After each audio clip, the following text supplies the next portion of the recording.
Jean-Paul, bonjour, merci de nous accorder cette interview pour le site du VHS. Donc on va revenir, si tu le veux bien, sur cette qualification pour le 5e tour de la Coupe de France. Donc avec une victoire 3-0, une victoire acquise, on va dire avec 2 buts marqués très rapidement, où les Vesouliens ont su on va dire, se rendre le match facile. 2 buts signés Asdrubal et Matip, avec un 3e but à la demi-heure de jeu par Grandjean. Donc une deuxième mi-temps où ton équipe a géré cet avantage. Donc peux-tu revenir sur ce résultat et donner ton analyse de cette rencontre où l'essentiel, on va dire, a été acquis? Oui, c'est-à-dire que les garçons ont fait pour moi une bonne première demi-heure. Hein, où c'est qu'on a joué, où c'est qu'on a posé de gros problèmes à cette équipe de Saint-Loup. Et le match était tué au bout de 10 minutes en menant 2-0, c'est sûr que le match était tué. Après, on a géré, on n'a pas été en difficulté plus que ça, puisqu'on s'est même permis à 15 minutes de la fin, comme j'avais fait mes 3 changements avec un petit bobo pour Julien Janet, de finir le match à 10. C'est bien, les garçons ont fait le boulot et comme je le dis, la Coupe de France leur appartient, donc on va attendre le tirage ce soir et on verra après par la suite. Mais maintenant, faut qu'on se concentre sur ce match de Jarville qui arrive et ça ne va pas être une mince affaire. Oui, on se rappelle que l'année dernière, donc, le VHS s'était incliné à Jarville, on va dire s'était incliné dans une rencontre qui avait été loin d'être facile, on va dire une défaite qui avait été logique sur la physionomie du match, donc un déplacement, on va dire, très périlleux là-bas.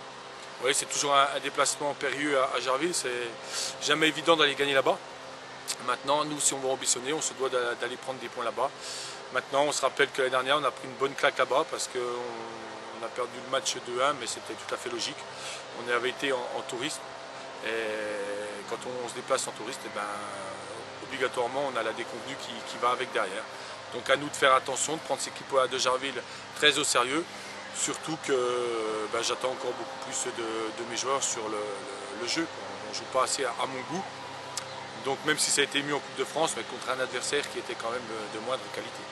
Les nouvelles de Julien Janet, donc, qui était contraint donc, de sortir après une blessure à la même cheville, qui s'était blessé d'ailleurs à Radon contre Taon. Des nouvelles, ça allait un peu mieux. Maintenant, Julien est absent cette semaine parce qu'il passe le BE. Et c'est vrai que c'est un peu compliqué pour nous puisqu'on a Hicham Abda qui est à Colmar, donc on l'a que le vendredi soir. On a Cyril Grandjean qui est à Dijon, on l'a que le vendredi soir. On a eu Julien Luce qui était absent pendant 15 jours pour raison professionnelle. C'est-à-dire que c'est dur de mettre quelque chose en place la semaine en sachant que sur l'effectif, j'ai 4-5 joueurs qui sont absents. Donc voilà, donc Julien Janet, on fera le point jeudi avec lui, comment s'est passée sa semaine au BE et on verra par rapport à ça.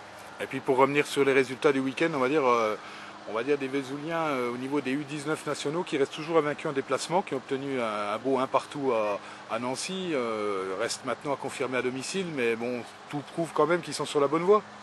Oui, ils ont fait un très bon résultat à Nancy, donc c'est encourageant pour la suite. Maintenant, on va rentrer dans le vif du sujet contre des équipes qu'il faudra battre à tout prix pour le maintien. Et voilà, on a encore un match contre 3. Avec le prochain match contre 3. Contre 3, après je crois qu'on est à Saint-Quentin et Dijon, je crois. Et voilà, c'est les matchs-là qu'il faut gagner. C'est un bon point pris à Nancy, mais ce n'est pas contre ces équipes-là que le maintien se joue. C'est un bon point pour le classement. Maintenant, c'est surtout dans les matchs coup près qu'il ne va pas falloir se rater. Mais il démontre qu'on a peut-être la place de se maintenir en U19 nationaux et ça serait bien. Et voilà, il faut continuer. Et puis une équipe B, on va dire, qui a assuré l'essentiel en s'imposant 2-0 à frotter les Vesoules, en Coupe de Haute-Saône. Voilà, une équipe B qui a fait l'essentiel. On sait qu'en Coupe, c'est jamais évident. Sur un terrain qui n'était pas terrible, en plus, sous une chaleur, Donc on sait qu'en coupe, c'est jamais évident de s'imposer.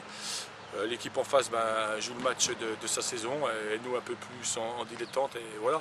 Mais avec un bon état d'esprit dans ce match, tout s'est bien passé, il n'y a pas eu de soucis et je tiens à féliciter les joueurs de l'équipe B qui ont montré une bonne image du club. J'ai encore eu Michel Malivernet, mon président délégué, au téléphone qui était au match, il m'a dit que c'était absolument très très correct. Et voilà, donc on peut attendre des quiproquos à droite à gauche, mais Vesoul-Frotté s'est très bien passé en Coupe de Haute-Saône.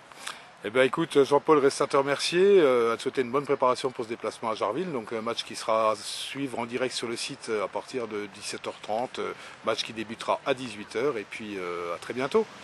Bonne semaine à tous. Merci Jean-Paul.